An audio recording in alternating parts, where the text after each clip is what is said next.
करा. जय जय रघुवीर समर्थ. प्राज्ञा परीक्षेचा शेवटचा म्हणजे आपण जे मार्गदर्शन करतो त्याच्यातला शेवटचा स्वाध्याय म्हणजे 8वा स्वाध्याय आहे. आणि 8वा म्हणजे थोडासा किचकट आहे, कठीण नाही आहे, थोडा किचकट आहे. कारण त्याच्यामध्ये जरा नीट वाचन करणं, जसं मी मागे पण बरेचदा सांगितलं की थोडं आधीचंही वाचावं लागतं, थोडं नंतरचंही वाचावं लागतं. जे एका समासार प्रश्न असेल, जसं आता हा 16व्या समासार प्रश्न आहे, तर तुम्हाला 15वा पण वाचणं आवश्यक आहे आणि 17वा पण वाचणं आवश्यक आहे.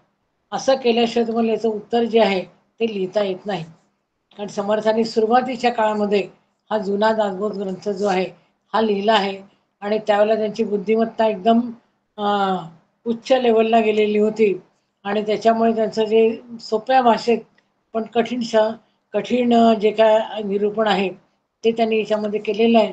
त्यामुळे थोडासा आपल्याला खूपदा विचार करावा लागतो की असं का म्हटलेलं आहे, कुठे म्हटलेलं आहे, आणखी कुठे आहे का, हे सगळं विचार करून आपल्याला त्याचं उत्तर लिहावं लागतं. आता हा पहिला प्रश्न आहे की राम मागणे आणि रामकृपा यांचे वर्णन गुरु शिष्य संवाद या समासाच्या आधारे स्पष्ट करा. आता 2 शब्द आहे, राम मागणे आणि रामकृपा. मागणे म्हणजे काय, आपण देवाकडे काय मागतो आणि काय मागितलं पाहिजे हे पण अवस्थेच्यामध्ये येतं आणि काय मागायचं देवाकडे ते याच्यामध्ये सांगतात ते समर्थ. आणि दुसरं म्हणजे रामकृपा. रामकृपा म्हणजे रामाची कृपा आपल्यावर झाल्यानंतर आपल्याला रामाकडनं काय मिळतं, म्हणजे आपण काय मागतो आणि आपल्याला काय मिळतं, असे 2 मुद्दे या प्रश्नामध्ये घेतलेले आहेत. या प्रश्नाचा विचार करताना पहिल्यांदा आपण राम मागणे काय आहे ते बघूया. की रामाकडे मागायचे पहिल्या ओवीमध्ये समर्थांनी ते स्पष्ट केलेलं आहे, रामासी इतुके मागावे. बघा, खूप काय आपण अगदी रामाकडे देवाकडे इतकं काय काय मागतो, नको ते मागत राहतो. आणि म्हणून समर्थ पहिला शब्द छान घेतात की इतुके मागावे, जे आपण रामाची व्हावे. म्हणजे इतकं भक्त मागायचं रामाकडे की आपणच राम झालं पाहिजे. म्हणजे आपल्या नराचा नारायण ही जी प्रक्रिया आहे ती प्रक्रिया याच्यामध्ये पूर्ण झाली पाहिजे. का रामासी दास करावे आपणा ऐसे. इतर आपण राम झालं पाहिजे, नाही तर रामाला दास केलं पाहिजे. असे 2 शब्द याच्यामध्ये समर्थ खूप सुंदर सांगतात. म्हणून पहिल्या ओवीचा विचार करायचा पहिल्यांदा की आपल्याला काय मागायचं आहे, ते इतुके मागावे. खूप जास्त देवाकडे मागू नये. आपण काय नको ते मागत राहतो. माझा घर झालं पाहिजे, मुलाला नोकरी मिळाली पाहिजे, नवरा चांगला मिळाला पाहिजे, सगळं आपण देवाकडे मागत जातो. असं मागू नका. फक्त काही महत्त्वाच्या कमीत कमी शब्दामध्ये मागायचं की जे आपण रामाची व्हावे. का रामासी दास करावे आपणा ऐसे. ही पहिली ओवीचा आधार घ्यायचा आहे आणि पहिल्या ओवीच्या आधारावर आपल्याला 9व्या ओवीपासून ते 9व्या ओवीच्या याच्यामध्ये स्पष्टीकरण त्यांनी केलेलं आहे की ऐसे बोलती रामदास निधडे सर्वस्वे उदास वैभव वाटे जैस कसपट जैसे. आपण देवाकडे जे काय मागतो ते मागताना आपण लक्षात घेतलं पाहिजे की आपल्याला मागणं काय आहे आणि हे आपण का मागू शकतो, तेवढी आपली पात्रता असते. म्हणून समर्थ जे काय मागतात ते रामाकडे हे उगाच मागत नाही आहे आणि उगाच राम देतही नाही. ते तेवढी तुमची पात्रता असेल तर त्या पात्रतेप्रमाणे तो राम तुम्हाला देतो. आणि म्हणून इथे शेवटच्या 9व्या ओवीमध्ये म्हटलेलं आहे की जे सगळं भौतिक वैभव जे आहे ते आपल्याला जेव्हा क्षुद्र वाटतं आणि मग आपण त्याच्यावर जेव्हा रामाकडे काही मागणं मागतो तेव्हा ते आपलं मागणं जे आहे ते पूर्ण केलं जातं. हे या 9व्या ओवीमध्ये आपल्याला लक्षात येतं. म्हणून रामाकडे काय मागायचं, तर जे आपण रामाची व्हावे.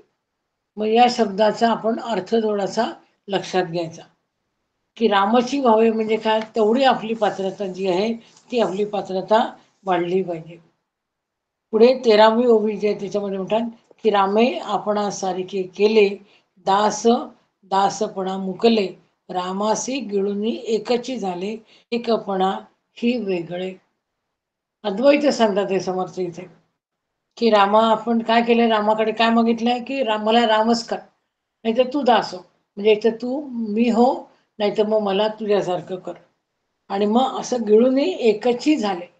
गिळून टाकलेलं आहे म्हणजे पूर्णपणे त्याच्यामध्ये अद्वैत जे आहे ते अद्वैत याच्यामध्ये समर्थ आपल्याला सांगतात.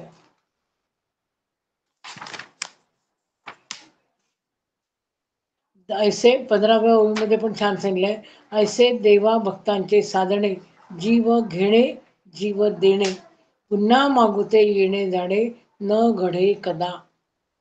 म्हणजे असं काही आपल्या त्याचं अद्वैत झालं पाहिजे की पुन्हा जन्म मरणाच्या फेऱ्यामध्ये आपल्याला अटकायचं नाही. म्हणून या ठिकाणी समर्थ एक 15 ओळीपर्यंतचा विचार करा तुम्ही, म्हणजे मग तुम्हाला लक्षात येईल किंवा रामाकडे काय मागायचंय की देवा तुझ्यासारखं मला कर, तुझी कृपा माझ्यावर झाली पाहिजे, हे पुढचं झालं. पण पहिल्यांदा आपल्याला देवासारखं झालं पाहिजे आपण, हे पुढे आपल्याला इथपर्यंत समर्थ 15 पर्यंत सांगतात आहे.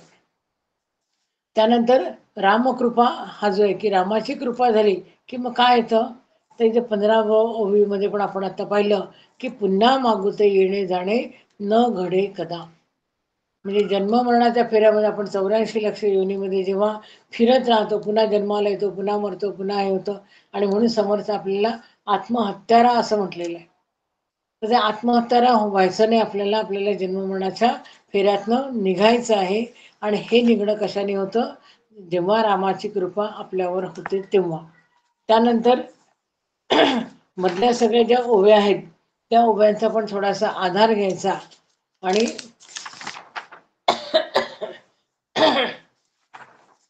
पुढे 55वी ओवी आहे पहा. तेथे संसार दुःख आटेल, स्वय आनंद प्रगटेल, आनंदाचे ही मूळ तुटेल, नवतेची जैसे. या ठिकाणी आपल्याला रामाची कृपा झाल्यानंतर काय होतं हे आपल्याला इथे लक्षात येतं. तसं आधीच्या 17 ते 23 ओवीमध्ये पण सांगितलेलं आहे की रामाची कृपा झाल्यानंतर आपल्याला काय काय घडतं, ते 17 ते 23 या ओव्यांमध्ये पण सांगितलेलं आहे. पण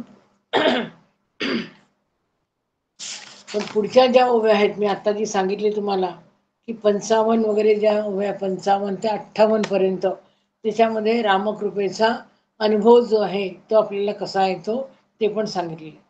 तेथे दृश्य अदृश्य नुरेक आहे, लक्ष अलक्ष निशेष नाही, स्वरूपानुभव सर्वही निवांत होईल.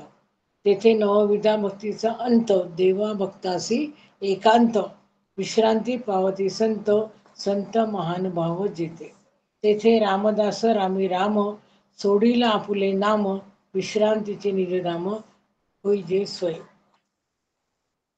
म्हणजे रामाची कृपा झाल्यानंतर पूर्णपणे जे अद्वैत आहे, आत्मनिवेदन आहे, त्याचा अनुभव आपल्याला 55 ते 58 या ओव्यांमध्ये आपल्याला पूर्णपणे घेतो. आणि पुन्हा येणे जाणे नाही, म्हणजे आपल्याला पुन्हा जन्माला यायचं नाही, मरण पण नाही, काहीच नाही. म्हणजे 17 ते 23 ओवीपर्यंत थोडा अर्थ दिसतो आपल्याला. आणि 55 ते 58 मध्ये आपल्याला रामकृपा झाल्यानंतर काय अनुभव येतो हा अनुभव आपल्याला या ओव्यांमध्ये दिलेला आहे. म्हणजे रामाकडे काय मागायचं हे पहिल्या ओवीपासून ते 9 ओवीपर्यंत पहिल्या ओवीचं सांगितलेलं आहे.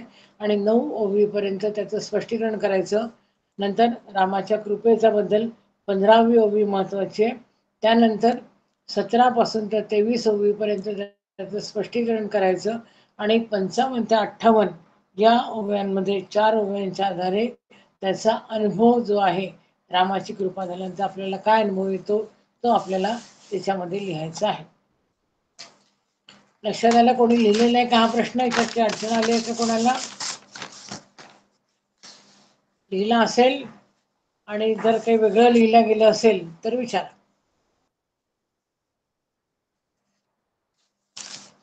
नाहीतर समजलेलं आहे असं लक्षात येतं. ठीक आहे. हा, एक मिनिट. जसं राम मागणे ह्याच्यात आपण दुसऱ्यांचा उल्लेख करू शकतो का, एखाद दृष्टांत वगैरे देऊन? नको. जसं स्वामी विवेकानंदांनी केलं होतं, रामकृष्ण परमहंसांनी म्हटलं होतं. ते कसं पहिले महत्वाचं आपण आपल्या याच्यात जे दिलेलं आहे ते लिहायचं. मग स्पष्ट करताना मग त्याचा दाखला देऊ शकतो. हा, तेच विचार. स्पष्टीकरण करताना देता येईल, पण पहिल्यांदा रामाशी काय मागायचं तर पहिली ओवी घ्यायची. पहिल्या ओळीमध्ये जे सांगितलं ते घ्यायचं, मग 9व्या ओळीपर्यंत त्याचं स्पष्टीकरण करायचं आणि ते स्पष्टीकरण करताना मग आपण रामकृष्णांचं म्हणजे उदाहरण द्यायचं आहे. जसं आता इथे 4थी ओवी आहे, तू राज्य सांडून झालासे उदास, तरी आम्ही ही तुझेची दास. मग या ठिकाणी आपण रामकृष्णाचं उदाहरण देऊ शकतो, है ना. तर ते नंतर स्पष्टीकरण करताना देता येईल, पण पहिल्यांदा आपल्याला त्या ओवीचा जो अर्थ आहे आणि तो विचारलेला आहे ते आपल्याला लिहावं लागेल. ठीक आहे. दुसरा प्रश्न आहे, ईशकृपा. चौथी ओबी जी आहे ही समर्थांनी शिष्याला उद्देशून म्हटलेली आहे की रामाकडलं मागणं आहे? एक मिनिट. नाही, त्याच्यामध्ये ते काय करतात आहे की शिष्याला तो समजावून सांगतात आहे की रामाला काय मागायचं आहे. शिष्य आणि याच्यामध्ये संवाद कसा आहे, गुरु आणि शिष्य हा संवाद आहे ना. तर त्याच्यामध्ये समर्थ समजावून सांगतात की अरे रामाला काय मागायचं, की जे आपण रामाची व्हावे, की रामासी दास करावे आपणासे. तू ऐसं का मीच असेन, म्हणजे तू जो आहे तो मीच असेल, याहुनी नलगे आम्हासी आण. तुझा म्हणजे ते रामाला एक प्रकारे असं त्याच्याशी संवाद साधतात आणि म्हणून म्हणतात की तू राज्य सांडून झालासी उदास, तरी आम्ही तुझ्याची दास. ता काय बरे केले बापास, तसे आम्ही तुझं करू. तू जसं तुझ्या वडिलांशी वागला तसं आम्ही पण वागू शकतो. तुला पाषाण तारले, आम्ही जळ जीव धरले. म्हणजे तिथे ते त्यांचं आणि आपलं जे नातं आहे की तू काय केलं आणि आम्ही काय करतोय, हे एकेका उदाहरणाच्या आधारे ते स्पष्ट करतात. तुवा देव मुक्त केले बंधनापासून, आम्ही तेच केलं असं रामाला ते सांगतात आहे की बा तू आता एक तर आम्हाला तुझ्यासारखं कर, नाही तर तू आमच्यासारखं हो. मग ते होताना काय करायचं आहे ते पुढच्या ओव्यांमध्ये दिलेलं आहे. तू राजा 11 सहस्रवरी, तरी आम्हाशी संख्याची नाही. तू 11 सहस्र वर्ष राज्य केलं आणि आम्ही किती केलं आम्हाला माहिती नाही. तुव्हा पुरी वैकुंठा नेली, तरी आम्ही वैकुंठाच्या 12 वाटा सांगितल्या लोकांना. म्हणजे आम्ही काय केलं आणि तू काय केलं हे त्याचं तुलना इथे थोडंसं समर्थ करतात. आणि मग हे असं का सांगतात आहे, तर ऐसे बोलती रामदास निधडे सर्वस्व उदास. ते उदास होते आणि तेवढे पोचलेले होते आणि त्यांना वैभव जे आहे ते कसपटा समान वाटत होतं, म्हणून ते एवढं सगळं बोलू शकले की अरे तू काय केलं, आम्ही पण तसं केलेलं आहे, हे त्या यांनी सांगतात आहे. सगळे गुरु शिष्याचे संवाद आहे असं का, म्हणजे प्रत्यक्ष राम आणि समर्थ बोललेले असतील तसं ते संवाद याच्यामध्ये घेतलेला आहे. दुसरा प्रश्न जो आहे तो ईशकृपा, शास्त्रकृपा आणि गुरुकृपा यांची संगती दृश्य उच्छेद समासामध्ये कशी मांडलेली आहे. आता ईशकृपा म्हणजे काय, शास्त्रकृपा म्हणजे काय आणि गुरुकृपा म्हणजे काय, पहिल्यांदा थोडक्यात एकेका ओळीमध्ये या सगळ्यांचा अर्थ लिहायचा की ईशकृपा कशी असते, शास्त्रकृपा कशी असते आणि गुरुकृपा कशी असते हे पहिल्यांदा सांगायचं. आणि मग ते सांगितल्याच्या नंतर मग इथून आपल्याला पुढे उत्तर त्याचं लिहायचं आहे. पहिल्यांदा तिन्ही कृपा सांगायच्या आणि तिन्ही कृपा सांगितल्या की मग याचं उत्तर जे आहे ते आपल्याला 32वी ओवी आहे त्याच्यामध्ये सांगितलंय, जे शास्त्रमुखे ऐकिले ते गुरुमुखे दृढ झाले आणि आपुल्याही आले अनुभव असे. इथे तिन्ही प्रचिती आलेल्या आहे. शास्त्रमुखे ऐकले म्हणजे शास्त्र प्रचिती आहे, गुरुमुखे दृढ झाले म्हणजे गुरु प्रचिती आहे आणि आपल्याला अनुभवाला म्हणजे आत्मप्रचिती पण आहे. तर या तिन्ही असा आपल्याला संगम त्याच्यामध्ये करायचा आहे. कारण या तिन्ही प्रचिती किंवा तिन्ही कृपा ज्या आहे या तिन्ही कृपांची सांगड कशी घालायची, संगती कशी घालायची, हे सगळं आपल्याला याच्यामध्ये पुढे जे स्पष्टीकरण दिलेलं आहे या स्पष्टीकरणाच्या आधारे. आणि याच्यामध्ये आता हे स्पष्टीकरण कसं करायचं तर त्याच्यामध्ये त्यांनी चंद्राचं उदाहरण दिलेलं आहे. आपण आता दिवाळी आली की जेव्हा भाऊबीज येते त्यावेळेला चंद्राला ओवाळायला जातो आणि जेव्हा द्वितीयेचा चंद्र असतो बारीकशी कोर असते आणि ती कोर कुठे आहे, आजकाल तर मोठ्या मोठ्या बिल्डिंगा झाल्या त्यामुळे कोणाला चंद्र दिसतच नाही, पण पहिल्यांदा आम्ही लहान असताना आम्ही तो पाहायचो आणि मग अगं कुठे आहे बघ त्या झाडाच्या मागे, बघ त्या भिंतीच्या ते घर दिसतंय ना त्या घराच्या पलीकडे दिसतंय किंवा वर दिसतंय वगैरे असं आपण ते सांगायचं. तर याच्यामध्ये ते म्हणतात किंवा असं आपण उदाहरणं दाखल जरी सांगत असलो की चंद्रकोर जी आहे ना ती झाडाच्या वर आहे किंवा एखाद्या भिंतीच्या वर दिसते आपल्याला, पण हे आधार घ्यायचा आहे, त्याच्यामध्ये अटकायचं नाही. आपण काय होतं सामान्य माणसं जे आहे ते काय होतं आपण त्या आधारामध्येच अटकून जातो. तसं रस्त्याने एखादी समोरनं बाई येते आहे आणि आपण सांगतो अगं बघ ती समोरून येत आहे ना ती हिरवी साडी घातलेली ती असं असं आहे, पण तिचं लक्ष जे सांगणं आपण जिला सांगतो तिचं लक्ष काय होतं त्या हिरव्या साडीमध्येच राहतं. त्या बाईचं आपण जे काय वर्णन करतोय पुढे त्याच्याकडे तिचं लक्ष राहत नाही. आणि मग तिचं फक्त लक्ष कशात की त्या बाईने हिरवी साडी म्हटलं नाही तर हिरव्या साडीमध्येच तिचं लक्ष राहतं. तर ज्याचं समर्थ म्हणतात की आधार जो आहे तो फक्त आधार घ्यायचा आपल्याला, त्या आधाराला चिकटून राहायचं नाही. कारण पुढे आपल्याला जेव्हा आपल्याला त्याच्या पलीकडे जायचं आहे तेव्हा तो समजण्यासाठी म्हणून तो आधार घेतलेला आहे, तो आपल्याला फक्त आधार म्हणून घ्यायचा आहे, त्याच्यात अटकायचं नाही. पण आपण काय होतं की आपण त्याच्यामध्ये अटकून जातो. तसं देहबुद्धी जी आहे आपली, आपण देहबुद्धी देहाचा आधार कशाला घ्यायचा आहे फक्त काम करण्यासाठी घ्यायचं, पण आपण काय होतं आपण देहबुद्धीमध्ये अटकून जातो. आणि म्हणून इथे सगळ्या याच्यामध्ये सांगितलं की देहबुद्धी जी आहे त्याचा आपण त्याग केला पाहिजे. कारण नुसतं आपलं काय होतं की आपल्याला शब्दज्ञान सगळं येतं. म्हणजे आपण आता जसं आता एक पुस्तक घेतलं दुसरं पुस्तक घेतलं आपल्याला खूप सारं उदाहरण आहे, पण आपल्याला सांगितलं की याचा फक्त 5 ओळीमध्ये तुम्ही लिहा तर आपल्याला लिहिता येणार नाही, कारण आपल्याला ते समजलेलं नसतं. आपण या पुस्तकात दिसलं का हे लिहितो ते लिहितो ते लिहितो असं होतं. म्हणजे आपण आधार खूप घेतो पण त्या आधाराला चिकटून राहतो. आणि इथे आपल्याला ते समर्थ सांगतात आहे की शास्त्रमुखाने जे ऐकले गुरुमुखाने जे दृढ झाले आणि आपल्या अनुभवाला जे आले ते खरं ज्ञान आहे. आणि या तिन्ही जी सांगड घालायची आपल्याला, एकामध्ये कुठे अटकायचं नाही की शास्त्रामध्ये असं झालं शास्त्रामध्ये असेल. अरे ठीक आहे ना, पण परिस्थिती आता तशी नाही.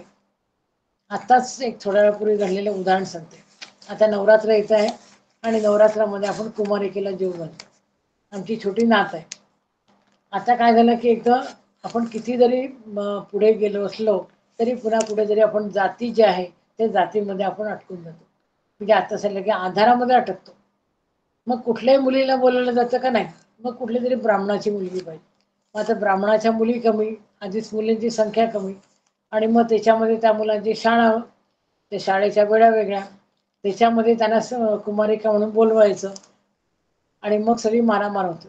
त्याच्यात आमच्या इथे एका ठिकाणी असं झालं किंवा एका ठिकाणी ती जेवायला गेली आणि मग दुसऱ्या ठिकाणी पुन्हा तिला बोलवलं गेलं, मग त्या बहिणीला राग आला की ती जेवून आली. आता एका ठिकाणी जेवली पुन्हा दुसऱ्याकडे जेवली आणि मग त्याचं त्यांना ते थोडंसं खटकलं. ते म्हणाले की नाही उपाशी तिने यायला पाहिजे होतं. तर असं होतं की आपण आधार जो आहे, महत्त्व कशाला आहे त्या कुमारिकेला जेवू घालणं याच्यात महत्त्व. पण आपण कशात अडकतो की या जातीची आहे का, ती जेवून आली का, तिने काही खाल्लं का, याच्यामध्ये हे जे आधार आहेत त्या आधारात आपण अटकतो. आणि म्हणून समर्थ सांगतात आहे की देहबुद्धी जी आहे याचा त्याग केला पाहिजे. नुसतं कोरडं शब्दज्ञान जे आहे ते आपल्याला नको आहे. कारण त्याच्यामुळे काय होतं जे आत्मस्वरूप आपल्याला ज्याची ओळख करून घ्यायची आहे त्याची ओळखच केल्या जात नाही.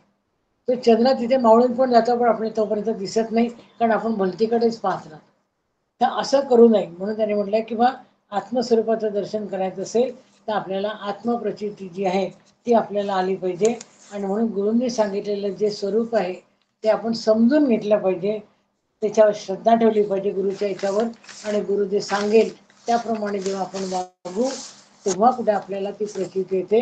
म्हणून शास्त्र प्रचिती असेल, गुरु प्रचिती, आणि मग आपला अनुभव आला, आपल्याला काय अनुभव आला तो सुद्धा महत्वाचा आहे. आणि समर्थांनी म्हटलेलं आहे दासबोध लिहितानाच की सगळ्यांचा मी आधार घेतला, सगळ्या गीतांचा आधार घेतला, सगळे उपनिषद पुराण सगळ्यांचा आधार घेतला, पण सगळ्यात महत्वाचं काय म्हणतात आहे आत्मप्रचितीला समर्थांनी महत्त्व दिले.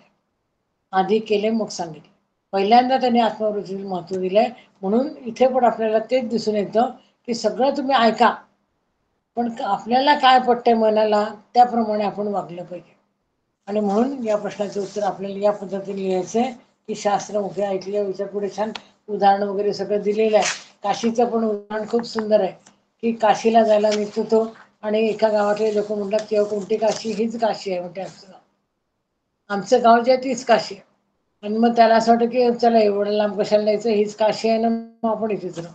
आणि मग त्याला काही दिवसांनी कळतं की अरे ही काशी नाही, काशी दुसरीकडेच आहे. पण त्याला मानलेलं असतं त्यांनी. प्रत्येकाचा मानण्याचा प्रश्न वेगळा आहे. त्याच्यामुळे त्या याने आपण काय करायचं की बा कशाला महत्व द्यायचं हे आपण ठरवलं पाहिजे.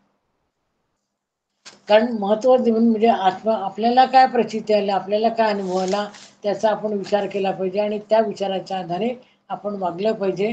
म्हणून समर्थ या ठिकाणी आपल्याला असं सांगतात. कारण नाहीतर काय होतं की साधक जो आहे तो अनेक तुल्लक अनुभव जे आहे त्याच्यामध्ये अटकतो. आणि म्हणून विवेक जो आहे हा माणसाचा खूप महत्वाचा आहे. आणि इथे समर्थ सांगतात की ग्रंथ विवेकाने पाहावे, ग्रंथातून आत्मसुखाची प्राप्त झाली की सर्व संतांच्या वचनामध्ये मग ऐक्यता दिसून येते. प्रत्येकाने एकच सांगितलेलं असतं, फक्त सांगण्याची अभिव्यक्ती वेगळी असते. तुकाराम महाराज ते सांगतात, ज्ञानेश्वर महाराज ते सांगतात, समर्थ ते सांगतात. प्रत्येकाची सांगण्याची पद्धत वेगळी आहे, पण सांगणं सगळ्यांचं एकच आहे. म्हणून आपण लक्षात घेतलं नाही आम्ही तुकारामवाले, आम्ही ज्ञानेश्वरवाले, आम्ही समर्थवाले असं म्हणण्यामध्ये काही अर्थ नसतो. सगळ्यांचं तत्वज्ञान एकच आहे, फक्त ते विवेकाने आपल्याला ओळखून घ्यावं लागतं. आणि मग तसं आपण जेव्हा ओळखतो आणि स्वतःचा अनुभव घेतो, विवेकाचा वापर करतो, त्याच्यामध्ये पुन्हा 68 ओवी जी आहे ती सुद्धा खूप महत्वाची आहे. 71वी ओवी, 72, 74, 75 या सगळ्या ओव्या तुम्ही वाचा. आणि कोणत्याही प्रश्नाचं उत्तर जेव्हा लिहिता त्यावेळेला आधीचा समास, नंतरचा समास हे सगळे वाचा. म्हणजे बरेचसे उत्तर तुम्हाला वेगवेगळ्या याच्यामध्ये सुद्धा सापडू शकतात. म्हणजे आता हा 17वा दशक आहे, मला 17वा समास आहे, तर 18व्या समासामध्ये सुद्धा तुम्हाला याचं उत्तर सापडते. 18व्या समासामध्ये 39वी ओवी आहे.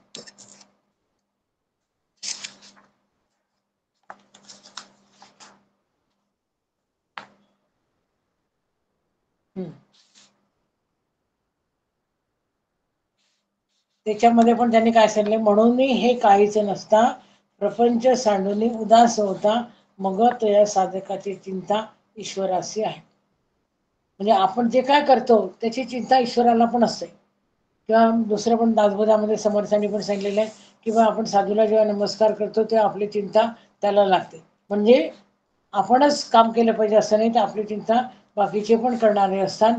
त्याच्यामुळे त्याप्रमाणे सुद्धा आपण त्याचं केलं पाहिजे. तर 68वी ओवी आहे, 71वी आहे, 72, 74, 75 या सगळ्या ओव्यांचा तुम्हाला विचार करावा लागेल.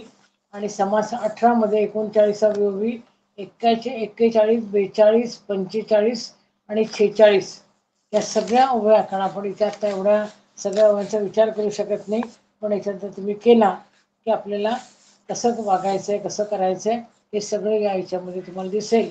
आणि देहबुद्धी कमी करायची, विवेकाचा आधार घ्यायचा आणि मग हे ईशकृपा, शास्त्रकृपा आणि त्याच्यानंतर गुरुकृपा वगैरे सगळ्यांचा संगती जी आहे ती संगती आपल्याला बरोबर लागते. त्यानंतर प्रश्न आहे तिसरा, एकंकार म्हणजे काय?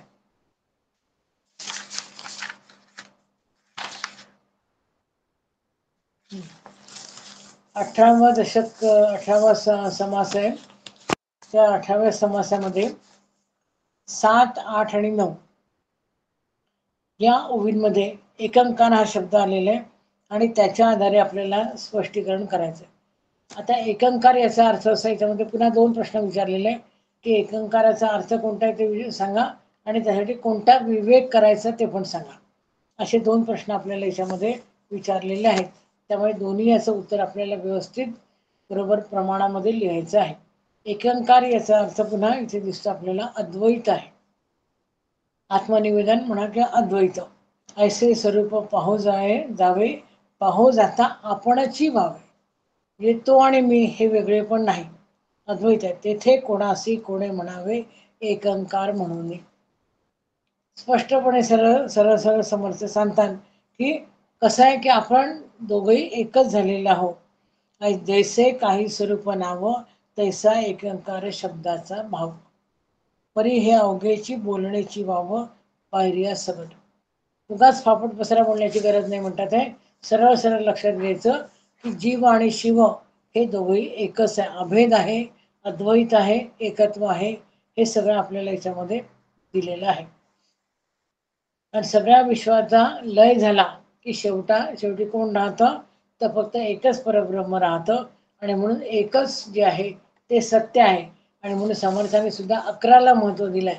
11 मध्ये काय असतं, एक आणि एक, एकावर एक असतो, म्हणजे दोन्ही काय एकच आहे, अद्वैतच आहे. म्हणून अद्वैत सांगायला समर्थ 11 बहु 11 वगैरे असं जे काय सगळं समर्थांचे 11चे विचार आहे ते सुद्धा आपल्याला याच्यामध्ये समजायला घ्यायला काही हरकत नाही. ते एकंकार याचा अर्थ काय की अद्वैत आहे, एकच होणे, दुसरा नाही. एकंकार यासी म्हणावे, परी आपण स्वय अनुभवावे, अनुभव झाले असं व्हावे, समाधान आहे. आणि मग आपण दोघे एकच आहे असं आपल्याला कळलं की मग आपल्याला समाधान प्राप्त होतं. ते सुद्धा याच्यामध्ये समर्थ सांगतात. आता यासाठी विवेक कोणता आवश्यक आहे, तर तो विवेक त्यांनी सांगितलेला आहे की सारासार विचार, सारासार विवेक हा आपल्याला आवश्यक आहे की काय घ्यायचं आणि काय सोडायचं. प्रत्येक ठिकाणी तुम्हाला सगळ्याच याच्यामध्ये आपल्याला लक्षात येईल की विवेकाचा वापर करणं खूप महत्वाचं आहे. की स्थूलामध्ये अटकायचं की सूक्ष्मात जायचं की चंचलात जायचं, कशा करता काय करायचं आहे, तर हे सगळं समजण्यासाठी आपल्याला ज्या अद्वैताकडे जायचं असेल तर आपल्याला काय करणं आवश्यक आहे, विवेकाच्या आधी आपल्याला वैराग्य आणणं आवश्यक आहे. आणि या विवेकाच्या ओव्या सुद्धा याच्यामध्ये 42, 43, 44 वगैरे म्हणजे 49 पर्यंत या ओव्या याच्यामध्ये दिलेल्या आहेत. 42 पासून जवळजवळ या ओव्यांचा विचार त्याच्यामध्ये केलेला आहे की आपण वैराग्य कसं धारण करायचं. आणि वैराग्य आलं की मग आपल्याला विवेक जो आहे हा विवेकेसी वैराग्य जागे, तेथे समाधान पाठी लागेल. आणि 50वी ओवी आहे त्याची ती पण महत्वाची आहे. सगळ्या ओव्या वाचा, त्यातला अर्थ लक्षात घ्या आणि मग तिच्यामध्ये महत्वाचे मुद्दे कोणते मांडायचे ते मांडावं लागेल. 50व्या ओवीमध्ये कनक आणि कांता म्हटलेल्या पदाने की कनक कांतेवर त्यांनी छान घेतलंय. जेणे प्रपंची असावे तेणे दो विषया वेगळे व्हावे. 2 विषय सोडून प्रपंचामध्ये राहा म्हणतात आहे. कोणते, काय म्हणालं तरी चित्त द्यावे, कनक आणि कांता. कनक आणि कांता जे आहे ते तुम्ही सोडून द्या असं म्हणतात आहे. आता पुन्हा प्रश्न यांनी विचारलेला आहे की अरे मी कसं टाकू, हे दुसऱ्या ओळीमध्ये म्हटलेलं आहे. पण तिसऱ्या ओळीत पुन्हा ते म्हणतात आहे, तैसेची कनक पुढिलांचे अभिलाषुने आपुले साचे, ऐसे केले तरी कैचे समाधान पावसे. समाधान आपण दुसऱ्याचं जर संपत्ती किंवा बायको जर घेतली, रावणाचं उदाहरण आपल्याला समर्थ सांगतात, मनाच्या श्लोकाचाही आधार आपल्याला घेता येतो की आपण जर दुसऱ्याचं कनक कांता जर घेतली तर आपल्याला काय होतं हे रावणाच्या उदाहरणामध्ये आपल्याला समजतं. प्रतिष्ठा झाली या लालूच न करी, त्याची जाणावी वैराग्य सामुग्री. लालूच करू नका म्हणते. प्रतिष्ठा जरी तुम्हाला प्राप्त झाली तरी कुठली लालूच करायची नाही आणि स्वधर्माचा सांभाळ करे. हे 2 मुद्दे महत्वाचे. तो विवेक जाणावा. कोणता विवेक करायचा आपल्याला की प्रतिष्ठा जरी आपल्याला प्राप्त झाली त्याचा ओवी क्रमांक शोधावा लागेल. याच्यात मी टाकलेला नाही पण इथेच कुठेतरी असेल तर त्याच्यामध्ये त्यांनी सांगितलेलं आहे की जरी प्रतिष्ठा तुम्हाला प्राप्त झाली तरी सुद्धा लालूच न करी, लालूच करू नका. त्याची जाणावी वैराग्य सामग्री. ही सामग्री कोणती आहे तर वैराग्याची सामग्री.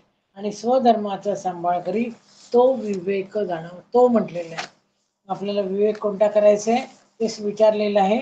त्याचं उत्तर याच्या आधारे आपल्याला प्रतिष्ठेचा जो ओवी आहे त्या ओवीच्या आधारे आपल्याला लिहावं लागेल. त्यानंतर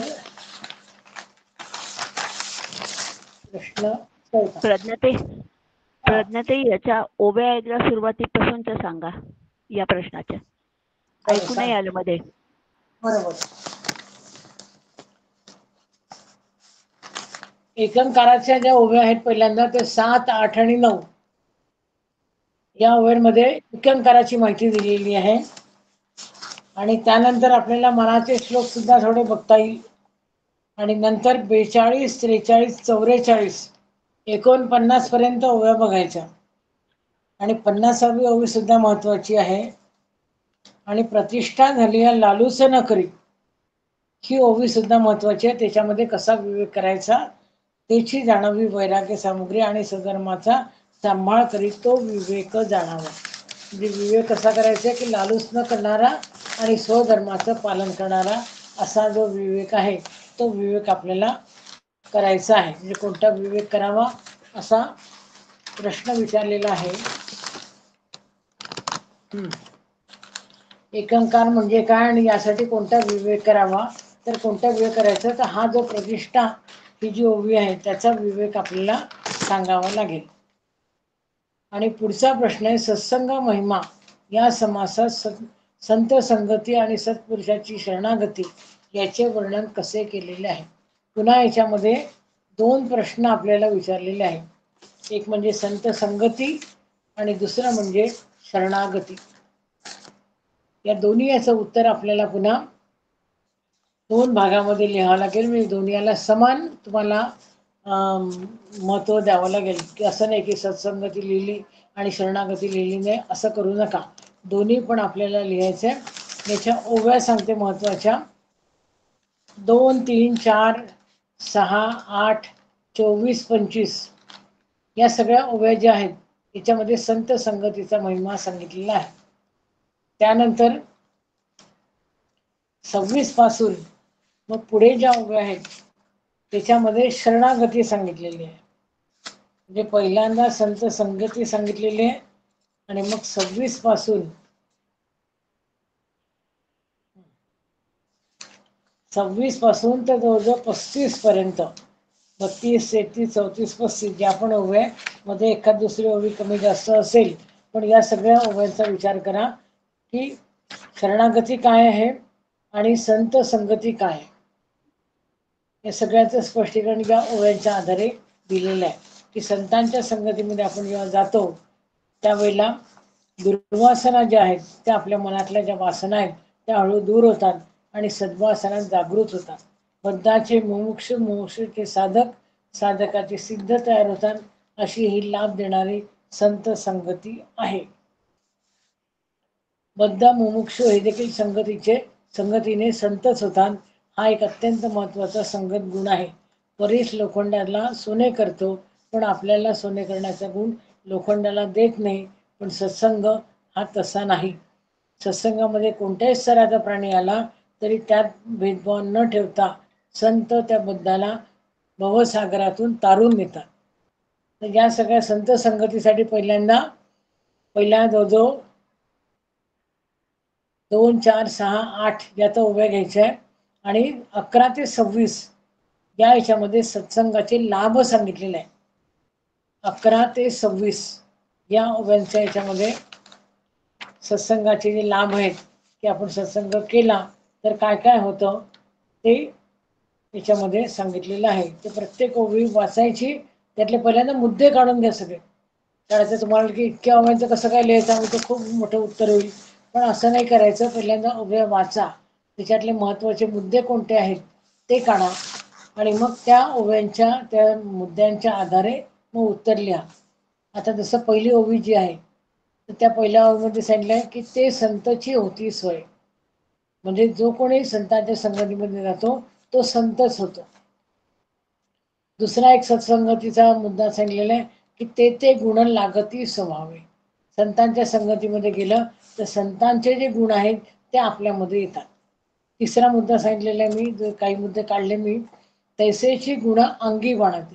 जे संतांमध्ये गुण आहेत ते आपल्यामध्ये सुद्धा बांधले जातात.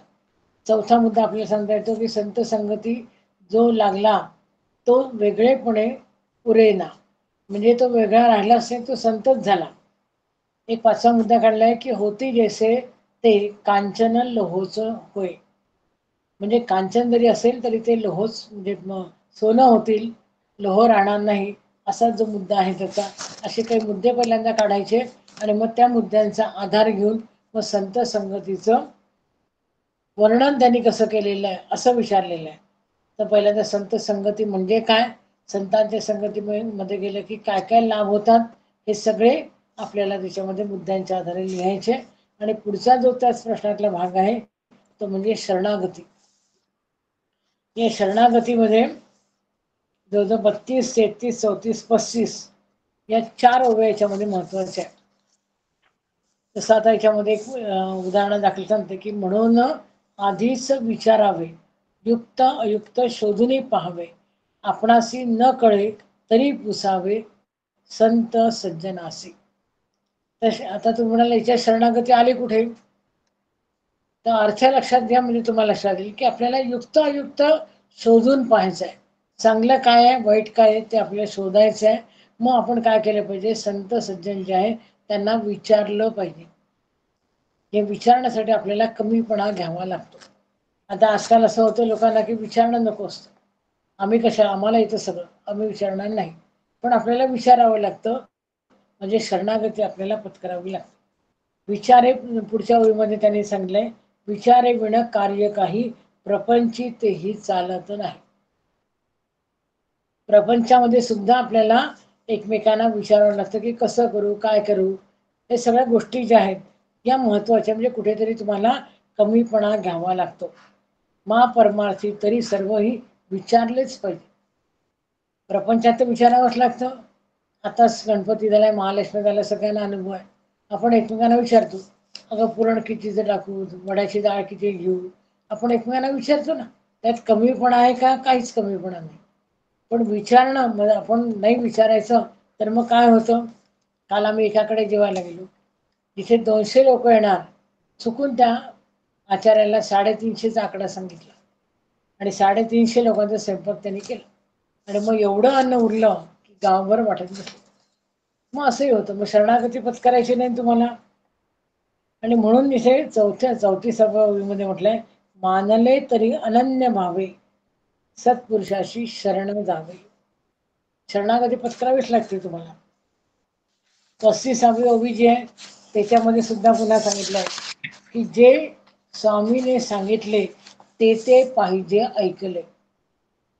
नेमकं ऐकणं हाच आजकाल दुर्मिळ गुण झालेला आहे. ऐकूनही काय वर्तले, पाहिजे तसेच ऐकलंही पाहिजे आणि तसं पुन्हा केलंही पाहिजे. म्हणजे 32, 33 34 35 या सगळ्या ओव्या घ्यायच्या. आणि पुन्हा 18वा समास जो आहे, या 18व्या समासामध्ये 68, 69, 70 म्हणजे हा समास सोडून पुढच्या याच्यामध्ये पुन्हा 3-4 ओव्यांमध्ये याचं उत्तर दिलेलं आहे. संत संगतीचं सार्थक करावे जयाचे जीवी, तेने जाणीव बांधून ठेवावी, आणि आदरे करून ऐकावी संतांची बैसोनी. संतांच्या जवळ बसायचं आणि ते जे काय सांगतील ते ऐकायचं आणि आपल्या जीवाचं सार्थक करायचं. हे संत संगतीचं महत्व आहे. 69 ओवी आहे 18व्या समासातली. त्याच्यामध्ये सांगतात की संत संगतीचे फळ दुरी करी भवमळ. भव म्हणजे हा जो भवसागर आहे, संसार आहे, याच्यामध्ये जो मळ आहे, विकार आहे, ते सगळे याच्यातनं दूर केले जातात. 70वी ओवी जी आहे त्याच्यामध्ये पण छान सांगितलेलं आहे, इति श्री दासपणाची कारणे, दासी स्वय रामची होणे, ऐसे परमगुह्य ठेवणे संत संगती आहे. म्हणजे संतांच्या संगतीमध्ये गेलं तर परमार्थ चांगला होतो. आणि परमार्थासाठी इतर कोणतेही साधन उपयोग आणण्यापेक्षा संत संगती जास्त महत्वाची आहे. म्हणजे म्हणून संत संगतीला खूप महत्व दिलेलं आहे. पण संत संगतीमध्ये नुसतं जाऊन होत नाही, तर आपल्याला शरणागती आवश्यक आहे. एक कृष्णाचं पण उदाहरण आपल्याला याच्यामध्ये सांगता येतं की कृष्ण जरी एवढा सगळा, आपल्याला माहिती आहे की परमात्माच होता, परब्रह्म होता, पण तरी सुद्धा तो गुरुकडे शिकायला गेला. आणि त्याने लोकांना दाखवलं की नाही, गुरुकडे शिकायला जाणं हे आवश्यक आहे. नुसताच गुरुकडे शिकायला गेला असं नाही, तर गुरुची सेवा पण केली आणि नको ती सगळी सेवा केली. लाकडं गोळा करण्यापासून सुद्धा सगळं काम केलं. असं नाही म्हटलं की मी तर परब्रह्म आहे, मी कशाला तुमची सेवा करू, असं म्हटलं नाही.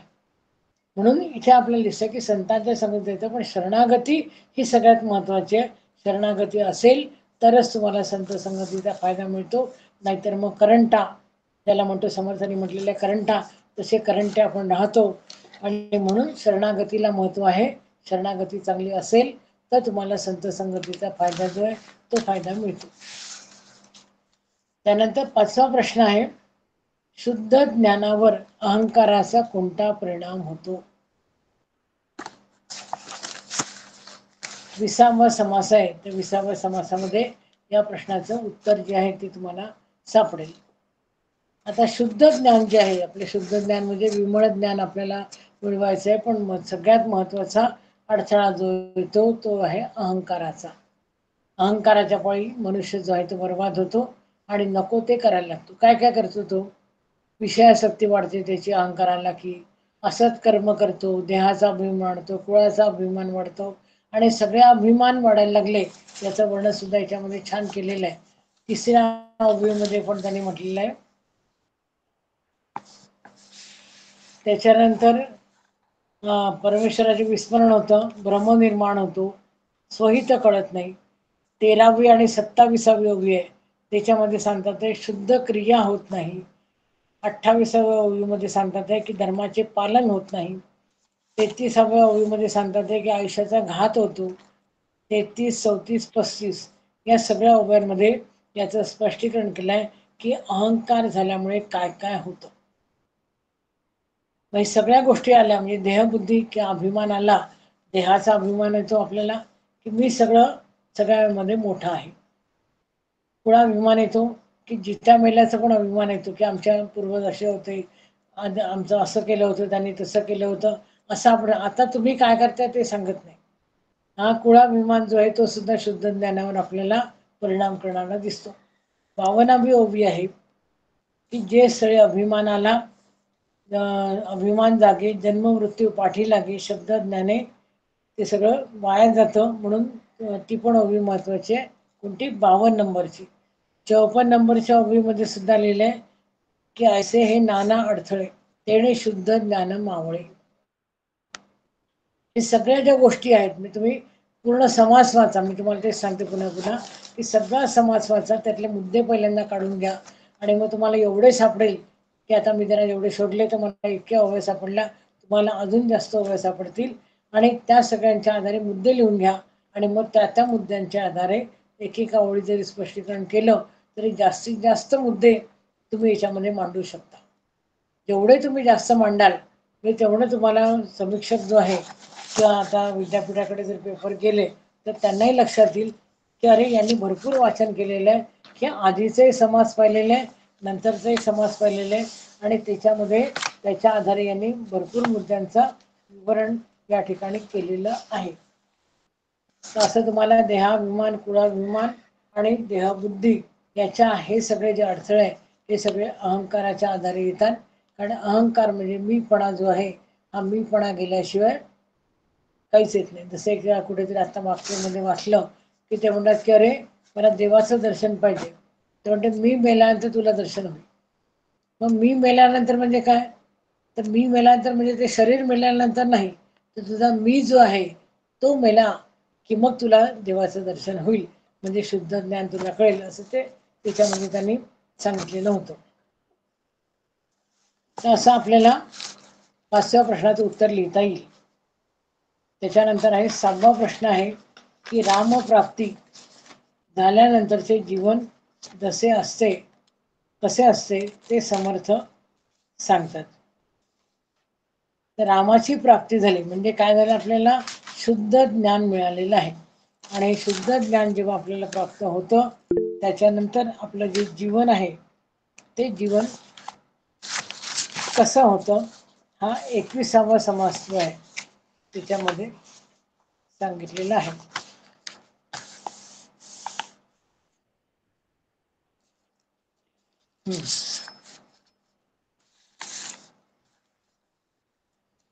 समास 21 आणि 22व्या ओवीमध्ये याचं उत्तर आपल्याला दिलेलं दिसतं. 22, 30, 31, 33 त्याच्यानंतर पुढे 51, 52, 59 आणि 63 एवढ्या ओव्या मी काढलेल्या आहेत. 22, 30, 31, 33, 51, 52, 63, 59 या सगळ्या ओव्यांचा आधार घ्यावा लागेल आणि त्याच्यामध्ये म्हटलेलं आहे की आपण रामप्राप्ती झाली त्याच्यानंतर तो निज रूपाला पोचला. म्हणजे आपल्याला काय मिळतं तर समाधान प्राप्त होते. पण समाधान प्राप्त झालं किंवा नाही झालं तरी त्याला त्याचं कुठल्याही प्रकारचं त्याला खेदही राहत नाही, आनंदही राहत नाही. ती शंका असते त्या मनात येत नाही की मला समाधान मिळालं का की मिळालं नाही, याचं त्याला काही भान राहत नाही. कारण त्याला स्वतःचंच भान नसतं. त्याचा सगळे संघ जो आहे तो सगळा संघ सोडून दिलेला असतो. मनाच्या श्लोकाचे आधार घेतला तरी शेवटचे जे मनाचे श्लोक आहेत साधारणपणे 201 वगैरे पासून, तर त्याचाही आधार घेतला तर तुम्हाला लक्षात येईल की संघ निसंग झालेला असतो तो. आणि त्याच्यामुळे त्याच्या 31व्या ओळीमध्ये पण सांगतात की शंका संशय तुमचे दूर होतात. त्याचा मीपणा गर्व अभिमान हा पूर्णपणे गळून गेलेला असतो. म्हणजे त्याचा मीपणाही राहत नाही, त्याला गर्वही राहत नाही, अभिमान पण राहत नाही. आणि जो रामरूपे झाला तो स्वतः ब्रह्मरूप झाला, मग तो संसारामध्ये परत येत नाही. हे 51व्या ओवीमध्ये सांगतात. 63व्या ओवीमध्ये सांगतात की निवांत शांती लागते. 59व्या ओवीमध्ये सांगतात की द्वैत जे आहे ते नष्ट होते. मी तो रामाशी एकरूपच झालेला असतो. आणि म्हणून या सगळ्या ओव्यांचा आधार घ्या. तुम्हाला अजून ओव्या शोधता आल्या तर अजून ओव्या शोधा, कारण मी सगळ्या ओव्या शोधल्या असतील असं नाही. बऱ्याचशा ओव्या आपल्या दृष्टीच्या ह्याच्यातून निघून जातात. त्याच्यामुळे तुम्ही पण एकदा पूर्ण समास बारकाईने 2-3दा चांगला वाचा. खूप सुंदर समास आहे. म्हणजे जुना दासबोध खरं म्हणजे रोज एकदा पूर्ण वाचला पाहिजे, पण नाही होत आपल्याच्याने, याची मलाही कल्पना आहे आणि माझंही होत नाही. त्याच्यामुळे पण जेव्हा चान्स मिळेल आपल्याला तेव्हा जर वाचला आपण तर आपल्याला खूप सुंदर याच्यामध्ये सांगलेलं आहे. आणि समर्थाने सुरुवातीला जे म्हटलं मी की ज्याला आपण एक ज्ञान जसं काय म्हणणं आपण की जसं फळ पिकायला येतं ना, त्या सुरुवात जसं फळ पिकायला तेव्हा जी गोडी असते तर पूर्ण पिकला की मग ती गोडी तेवढी कमी होते. पण ज्या नुकती सुरुवातीला जेव्हा गोडी येते त्याला तशी गोडी या जुन्या दासबोधामध्ये आहे. त्याच्यामुळे याच्यातलं आपल्याला खूप सुंदर सांगता येतं. तर हे सगळ्या ओव्यांचा आधार घ्या आणि मग रामप्राप्ती झाल्यानंतरचं जीवन आपलं कसं होतं हे याच्यामध्ये आपल्याला सांगता येईल. प्रश्न 7वा जो आहे, तुर्या अवस्थेचं वर्णन समर्थ जागृती असं करतात. आता तुर्या अवस्था म्हणजे आपल्याला माहिती आहे किंवा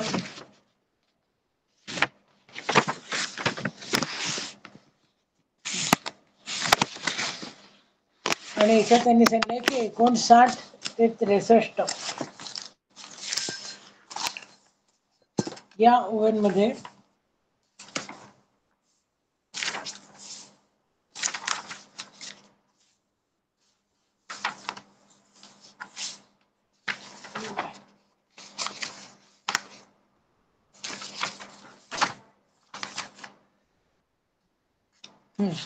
या 4 ओव्यांमध्ये याचं स्पष्टीकरण त्यांनी केलेलं आहे की जागृती, स्वप्न, सुषुप्ती आणि तुर्या अशा 4 अवस्था आपल्याला सगळ्यांना माहित आहेत.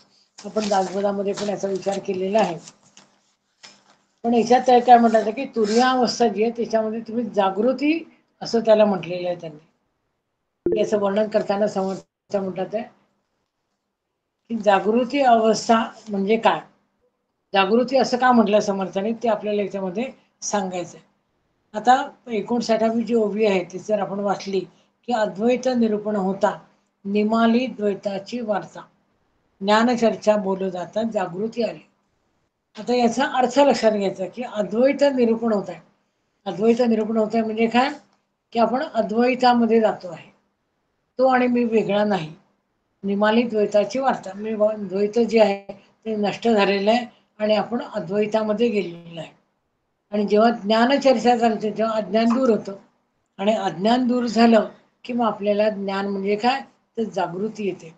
आणि म्हणून इथे या याच्यामध्ये सांगितलं की त्याला जागृती का म्हटलं समर्थांनी, तर ही जागृती अवस्था का आहे की सगळ्या याच्यामध्ये द्वैत जे आहे ते नष्ट झालेलं आहे. श्रोती व्हावे सावधान अत्यंत कठीण निरूपण पुणेसी पावता समाधान समाधानी विरे. शेवटी आपण समाधानाच्या याच्यातून जातो, म्हणजे सुख दुःख वगैरे हे सगळं ज्या अवस्था आहे या सगळ्या दूर होतात. तिथे फक्त अद्वैत राहतं आणि मग फक्त समाधान राहतं. तेणे जितुके ज्ञान कथिले तितुके स्वप्नावरी गेले, अनुर्वाच्य सुख उरले शब्दातीत. अनुर्वाच्य समासाचा मोठ्या दासबोधामधला म्हणजे लक्षात येईल तुम्हाला की जे अनुर्वाच्यच आहे, आपण सांगू शकत नाही की काय होत आहे. म्हणजे शून्य अवस्था जी आहे ती अवस्था आपल्या इथे की तिथे जे आधी आपण जे काही सगळं सांगितलं ते काय म्हणतात ते सगळे स्वप्नावरी गेलं. जसं स्वप्नातनं जागा झालं आपण की आपल्याला स्वप्नामधलं सगळं खोटं आहे हे लक्षात येतं. तसं या संसारामधलं जे आहे ते सगळं खोटं आहे हे सगळं आपल्याला समजलं की मग आपण काय होतं, मग आपण जागृत होतो. पुढे म्हटलं तेने तेथे शब्द विना ऐक्यता अनुभव ना अनुभविता. त्रिपुटी जी आहे ती पूर्णपणे इथे नष्ट होते. ऐसा निवांत तो मागुता जागृती आला. म्हणजे तो आता खऱ्या अर्थाने ज्ञानाच्या अवस्थेमध्ये आलेला आहे आणि ज्ञानाची अवस्था म्हणजे काय, जागृती आहे. एखाद्याचं बरंच काहीतरी चुकतं आणि मग तो म्हणतो की हा आत्ता मला समजलं, तर मग आपण त्याला काय म्हणतो, आत्ता जागा झाला का. म्हणजे आत्ता तो जागा होतो, म्हणजे जागा नसतो का, तो जागा असतो तसा पाहिलं जातं. पण आत्ता त्याला जेव्हा त्याचं खरं ज्ञान होतं तेव्हा आपण त्याला म्हणतो की अरे आत्ता जागा झाला का इतक्या वेळेने. तर तो जागा होणे म्हणजे जागृती जी आहे समर्थांच्या शब्दामध्ये त्याला त्यांनी जागृती म्हटलंय. स्वप्नी स्वप्न देखीला जागा होणी जागृती आला. तेथे तर्क कुंठित झाला अंत न लगे. तर्क जे आहे ते सगळे तर्क इथे काहीच राहत नाही. तर्क सगळं तुम्हाला समजलेलं असतं, सगळ्याचं ज्ञान झालेलं असतं आणि हे ज्ञान जेव्हा होतं तेव्हा तो खऱ्या अर्थाने म्हणजे ज्ञानाच्या पातळीवर तो जागृत होतो. आणि म्हणून इथे समर्थ सांगतात आहे की तिथे जागृती असं समर्थाने त्याचं वर्णन केलेलं आहे. हे 7 प्रश्न जे आहे हे सगळे या अभ्यासक्रमावर विचारलेले आहेत आणि पुढचे जे प्रश्न आहेत हे प्रश्न तुम्हाला त्याची उत्तरं लिहायची. आता 8वा प्रश्न जो आहे तो आहे सध्या स्थितीमध्ये समर्थ विचार प्रेरक आणि अनुकरणीय आहेत या विधानाची सत्यता पटवा. आता प्रश्नामध्ये लक्षात घ्यायचं आपल्याला काय काय मुद्दे मांडायचे की समर्थ विचार हे प्रेरक आहेत का, हा पहिला मुद्दा. प्रेरक आहे का ते बघायचं. दुसरा मुद्दा अनुकरणीय आहेत का, हा मुद्दा लक्षात घ्यायचा आहे. आणि सध्या स्थितीमध्ये आधीच्या काळात नाही, 400 वर्षापूर्वी नाही, आत्ताच्या काळामध्ये हे विचार जे आहे ते आपल्याला प्रेरक आहेत का, अनुकरणीय आहेत का, आणि ते खरं असेल तर त्याची सत्यता पटवायची आहे. असं एकाने विधान केलं की आजच्या काळामध्ये समर्थांचे विचार हे प्रेरक आहेत आणि अनुकरणीय सुद्धा आहेत. असं कोणीतरी विधान केलं, ते विधान खरं आहे हे आपल्याला पटवून द्यायचं आहे. आता ज्या वेळेला आपण पटवून देतो त्यावेळेला आपल्याला उदाहरणं द्यावी लागतात. हे लक्षात घ्यायचं. म्हणजे आपल्याला इथे काय काय मुद्दे महत्वाचे आहे. सध्या स्थितीमध्ये आजच्या काळामध्ये, आजचा काळ कसा आहे पहिले तो सांगायचा.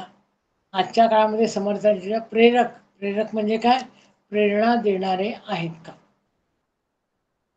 दुसरं अनुकरणीय आहेत का, त्याचं अनुकरण करायचं आहे का आपल्याला की नुसते वाचायचे आणि सोडून द्यायचे. काही समर्थाने सांगितलं तसं आपण वागलं पाहिजे का, असं काही नाही. मग तसं आहे का की नाही, हे जे विधान केलेलं आहे ते विधान खरं असेल तर आपल्याला ते उदाहरणाच्या आधारे पटवून द्यावं लागेल. जसं आपण म्हणतो की समर्थांनी प्रयत्नाला महत्त्व दिलेलं आहे, दैववादाला त्याला विरोध केलेला आहे, अहंकार सोडा म्हटलेला आहे. मग जे जे काय समर्थांनी विचार मांडलेले आहे, संघटन महत्वाचं आहे. आज दिसतं आपल्याला की संघटन आवश्यक आहे, ते करायलाच पाहिजे. आपण त्याचं अनुकरण करायला पाहिजे. संघटनेचं महंत कसा असला पाहिजे त्याचे गुण आपल्याला आवश्यक आहे. आपल्याला मॅनेजर व्हायचं असेल एखाद्या कंपनीमध्ये तर आपल्याला महंत लक्षणं वाचणं आवश्यक आहे, मनातील श्लोक वाचणं आवश्यक आहे. शेवटी आपल्याला ते सत्य आहे. मग याचा आपल्याला सत्यता पटवून देण्यासाठी तुम्हाला एक एक विचार मांडावा लागेल. तो विचार प्रेरक कसा आहे ते सांगावं लागेल, अनुकरणीय कसा आहे ते सांगावं लागेल आणि तो खरा कसा आहे हे उदाहरणाच्या आधारे पटवून द्यावं लागेल. त्यानंतर पुढचा प्रश्न आहे समर्थ संप्रदायाचे वैशिष्ट्य तसेच त्यांच्या सांप्रदायिक उपासनेमागील तत्वज्ञान स्पष्ट करा. याचा आत्ता मी काही दिवसापूर्वी, मला वाटते 15 दिवसापूर्वी असेल, मी याची बरीचशी माहिती आपल्या समूहामध्ये टाकलेली होती. ती बहुतेक सगळ्यांनी सेव्ह करून ठेवली असेल. नाही तर आपला जो मोठा दासबोध आहे त्या मोठ्या दासबोधाची जी प्रस्तावना आहे ती प्रस्तावना वाचा. त्या प्रस्तावनेमध्ये समर्थांचं जे तत्वज्ञान आहे, समर्थांनी उपासना कोणाची सांगितली, जर आपण विचार केला म्हणजे मोठा दासबोध जर आपण पाहिला तर त्या मोठ्या दासबोधामध्ये एक 15-16व्या दशकाच्या नंतर जर पाहिलं तुम्ही ते लक्षात येईल की समर्थांनी आत्मारामाची उपासना सांगितली. मग आत्मारामाची उपासना सांगितली म्हणजे काय, तर आत्माराम कुठे असतो, आपल्यामध्ये असतो.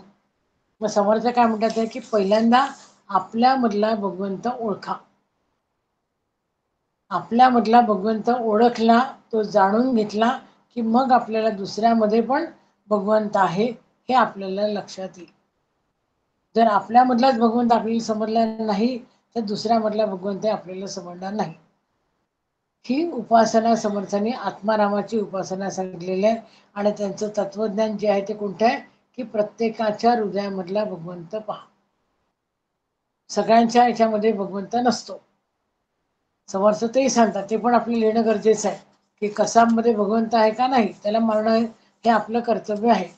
म्हणजे भगवंत कोणामध्ये बघायचा ते सुद्धा समर्थांनी सांगून ठेवलं आहे. एक 15-16च्या नंतरचे समास वाचा आणि मोठे जे दासबोध आहे त्याची प्रस्तावना जी आहे त्या प्रस्तावनामध्ये समर्थांनी आपलं बेलसरेंनी हे सगळं लिहिलेलं आहे. आता संप्रदाय म्हणजे काय, तर आपल्याला माहिती आहे की संप्रदाय म्हणजे पहिल्यांदा वेद होते, वेदांचं काही ऋषीमुनींनी काय केलं की ते वेद समजून घेतले, मग ते त्यांना जे वेद समजले ते त्यांनी बाकी शिष्यांना सांगितले. प्रत्येकाने आपल्या आपल्या पद्धतीने ते वेद लोकांना समजावून सांगितले. मग ते ज्या पद्धतीने सांगितले ते संप्रदाय म्हणून पुढे आले. संप्रदाय याचा अर्थ गुरु आणि शिष्याचा संवाद. आणि समर्थांचा संप्रदाय आहे हा सुद्धा गुरु शिष्याचा संवाद आहे. आणि म्हणून मग त्या संप्रदायाची उपासना, मग उपासना कोणाची, तर आत्मारामाची उपासना. प्रत्येकातला भगवंत शोधायचा आहे, ओळखायचं आहे, जाणून घ्यायचं आहे. ती जाणीव झाल्याशिवाय आपण कोणतेही कार्य करायला प्रवृत्त होत नाही. हे लक्षात घ्यायचं की प्रत्येकाची आपण जे काय करतो त्याच्या आधी जाणीव आपल्याला झाली पाहिजे. ती जाणीव झाली की मग आपण कार्य करतो. आणि हे समर्थांचं तत्वज्ञान आहे की त्याची जाणीव करून घ्या. जाणीवेच्या याच्यावर सुद्धा दासबोधामध्ये खूप सारं सांगितलेलं आहे की प्रत्येकाला आपली जाणीव झाली पाहिजे. ती जाणीव झाली की तो कार्य करतो, मग त्याची उपासना जी आहे ती फळते. हा झाला 9वा प्रश्न. त्यानंतर 10वा प्रश्न आहे की समर्थ वाङ्मयाच्या अभ्यासाने तुमच्या विचारात काही परिवर्तन झाले का. आता पहिल्यांदा एक मुद्दा लक्षात घ्यायचा की समर्थ वाङ्मय, वाङ्मय याचा अर्थ समर्थांनी जे साहित्य लिहून ठेवलेलं आहे ते साहित्य. मग ते साहित्य आपण काय करतो, या परीक्षेच्या निमित्ताने आपण ते वाचतो, त्याचा आपण अभ्यास करण्याचा प्रयत्न करतो. पूर्ण अभ्यास आपला होतो का 3 वर्षामध्ये, तर नाही, पण आपण थोडंफार का होईना ते साहित्य वाचण्याचा